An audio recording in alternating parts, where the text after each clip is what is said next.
भारताला कृषीप्रधान देश असं म्हटलं जातंय, पण खरंच इथलची कृषी व्यवस्था ही शेतकऱ्याच्या बाजूने आहे का, हा सर्वात मोठा प्रश्न आहे. आणि आज शेतकऱ्याची व्यथा मांडायला एकही नेता तयार नाही. तुरीला भाव नाही, कापसाला भाव नाही, सोयाबीनला भाव नाही. बघ, हे नेते सभागृहामध्ये शेतकऱ्याच्या दुरावस्था मांडतील का, त्यांचे प्रश्न सोडवतील का?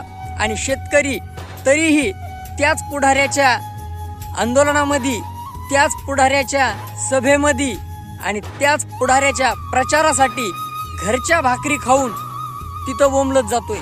ही वस्तुस्थिती आहे. त्यामुळे हे शेतकऱ्याचं धोरण आजही तसंच आहे आणि उद्याही तसंच राहणार आहे, जोपर्यंत शेतकरी या गोष्टीवर विचार करत नाही.